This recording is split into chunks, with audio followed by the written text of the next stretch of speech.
नमस्कार। आप सुन रहे हैं द बॉलीवुड रेडियो और मैं हूं आपके साथ आकाश। दोस्तों, आज के इस पॉडकास्ट में किस्सा राजेश खन्ना और परवीन बॉबी का, साथ ही उस पार्टी से आपको रूबरू कराएंगे जो उस दौर में होती थी रंजीत के घर पे, विलन रंजीत। और बात होगी फिल्म चलता पुर्जा की। चलता पुर्जा जिसमें राजेश खन्ना के साथ परवीन बॉबी थी।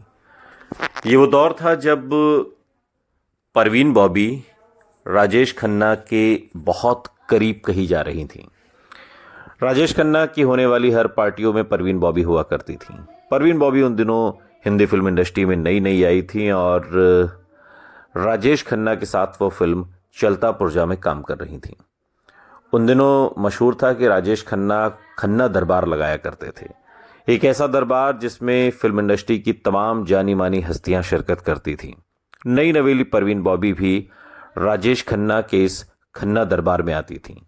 न सिर्फ वो राजेश खन्ना के खन्ना दरबार में आती जिसमें देर रात तक शराब चलती, खाना पीना होता और फिल्मों पर बात होती। और राजेश खन्ना अपनी मेज़बानी के लिए बहुत मशहूर थे और कहते हैं कि काका जैसी मेज़बानी तो फिल्म इंडस्ट्री में कोई दूसरा कर ही नहीं सकता था। और उसी दौर में रंजीत के घर भी एक पार्टी हुआ करती थी। और आप सोचिए कि रंजीत के घर पार्टी में खुद राजेश खन्ना भी आते थे। और रंजीत तो एक इंटरव्यू में कहते हैं कि उस दौर के किसी भी बड़े स्टार का नाम आप ले लीजिए, हर वो स्टार उस पार्टी में मौजूद रहता था।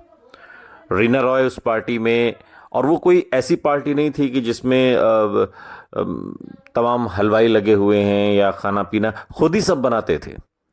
जैसे होता है ना कि 8-10 दोस्त मिल जाएं और पार्टी शुरू कर दें, बिल्कुल ठीक उसी तरीके की पार्टी।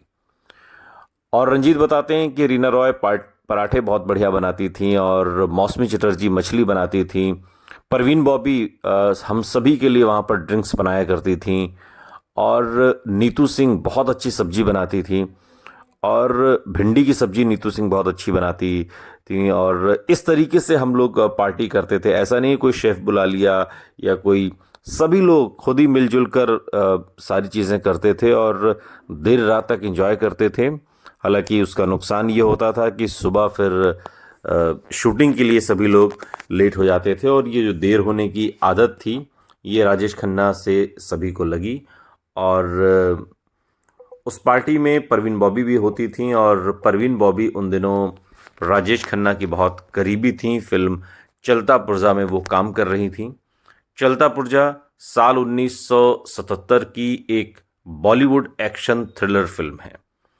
एक ऐसी फिल्म जिसका निर्देशन भप्पी सोनी ने किया था और फिल्म में राजेश खन्ना और परवीन बॉबी हैं। हालांकि फिल्म की चर्चा बहुत ज़्यादा उस दौर में नहीं हो पाई और फिल्म वो कमाल नहीं दिखा पाई जो आमतौर पर राजेश खन्ना की फिल्में दिखा रही थीं। और इसमें राजेश खन्ना अमर की भूमिका निभाते हैं, जो एक बेरोजगार व्यक्ति है जो जीवन में संघर्ष कर रहा है और सिर्फ इसलिए क्योंकि वो ईमानदारी में विश्वास रखता है। अमर की आंखें तब खुलती हैं जब उसकी माँ एक कार दुर्घटना में मर जाती है। उसे एहसास होता है कि उसकी माँ उसके ईमानदार तरीकों के कारण सुरक्षित नहीं रह सकती और अपनी जीवन शैली को बेहतर बनाने के लिए फिर वो एक ईमानदार से कुख्यात अपराधी कैप्टन के गिरोह में शामिल हो जाता है, जहां पर वो तुरंत उसका पसंदीदा गुर्गा भी बन जाता है।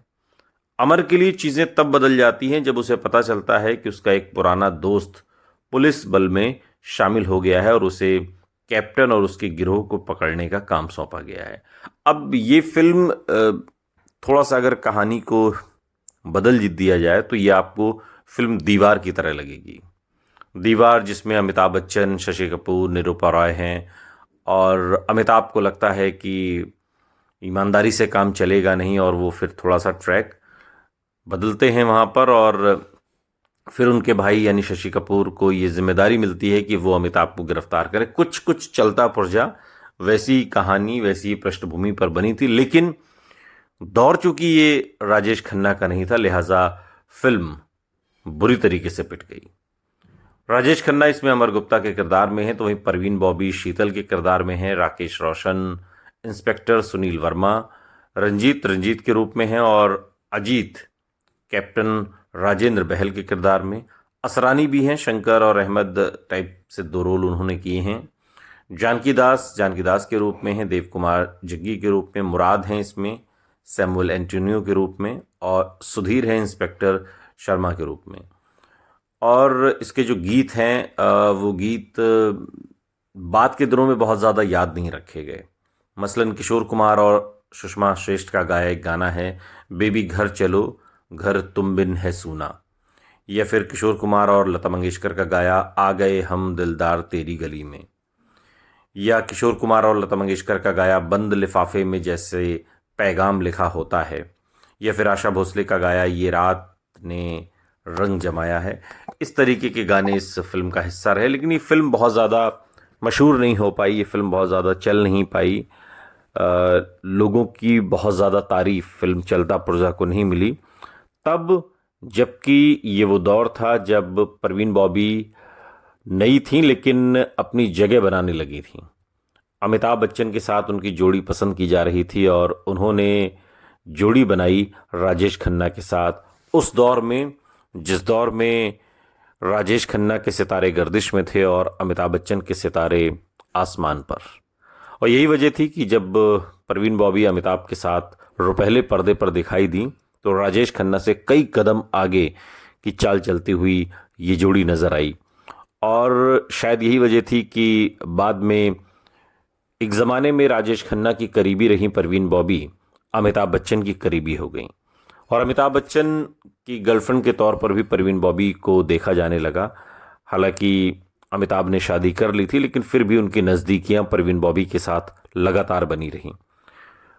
परवीन बॉबी एक सिजोफ्रेनिया करके एक मानसिक बीमारी होती है, उससे भी पीड़ित थीं, और उन्होंने अमिताभ बच्चन पर कई तरीके के आरोप लगाए। इवन रेप तक का आरोप अमिताभ बच्चन पर उन्होंने लगाया और मारने पीटने का आरोप लगाया। इस बाबत उन्होंने एक एफआईआर भी मुंबई में दर्ज कराई अमिताभ बच्चन के खिलाफ। लेकिन चूंकि वो एक मानसिक बीमारी से पीड़ित थीं और उस दौर में परेशान थीं, और फिल्में लगातार वो कर रही थीं, और कमाल की बात यह है कि उनकी फिल्में चल भी रही थीं। और होता है, सबका अपना अपना दौर होता है। राजेश खन्ना का शायद ये वो दौर नहीं था। अगर यही परवीन बॉबी 1969 से 73 के बीच राजेश खन्ना के साथ आई होती तो फर्ज कीजिए कहानी ही कुछ और होती। शायद इसलिए चलता पुर्जा चलता फिरता एक ऐसी फिल्म बन गई जो शायद राजेश खन्ना को नहीं करनी चाहिए थी। सुनते रहिए द बॉलीवुड रेडियो, सुनता है सारा इंडिया।